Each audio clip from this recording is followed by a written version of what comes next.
Everything in the show I've been working on for many, many years in one sense or another. Whether it's been in my mind, or I've been working on other things that have allowed me to make these things, or I've been working on those things themselves. And after years of working in this very kind of like experimental style, I've been really trying to creep back towards figurative oil painting. I'm not a classically trained painter, but as a painting-based artist, that's where I come from. That's where most of my thinking comes out of. I have utter faith in the material's potency. I think that one can make miracles with oil paint. And I use that utter faith to connect to other approaches to making art.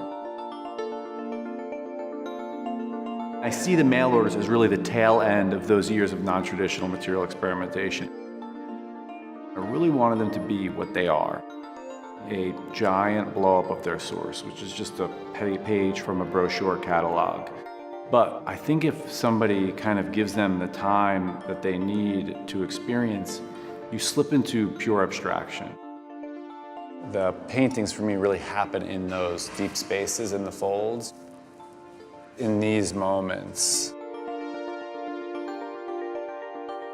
It's not about what the figurative quality of the picture is alone. It was really about how that picture was made.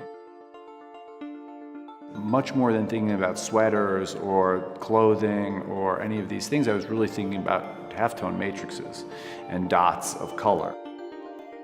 The idea of those paintings is about how images come together through like one little mark at a time, one little halftone dot at a time, or one stitch of a cashmere sweater at a time, or one stitch of a linen canvas at a time. They're about these kind of different components and how we build things and how things come together, which all kind of relates back to a brushstroke.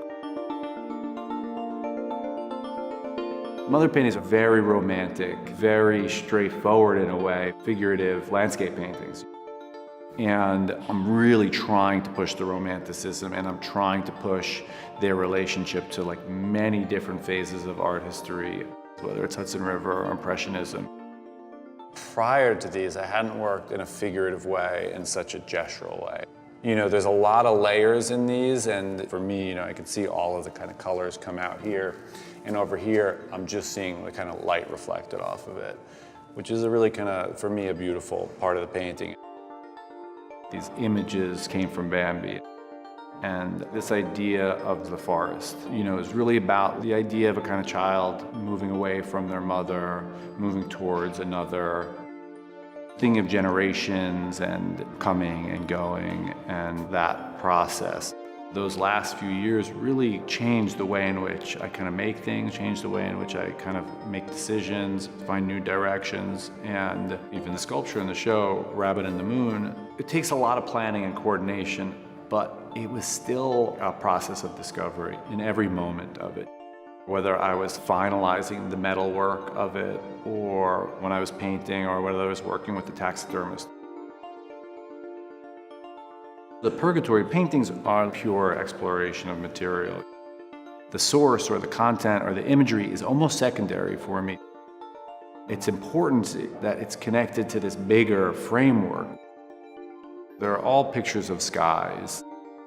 It's a very simple thing, but a cloud is basically aerosol, and sprayed paint is another form of aerosol.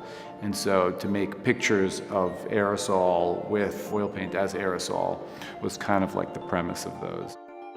I'm using the paint in a very specific way. It's like all transparencies, it's all glazing, it's all colors on top of each other making other colors. It's like 90% linseed oil and a very small amount of pigment. I'm trying to get at the essence of the material. Everything really is in dialogue because I'm really trying to align the content, the process, and the material, what those three things inevitably do together in a way.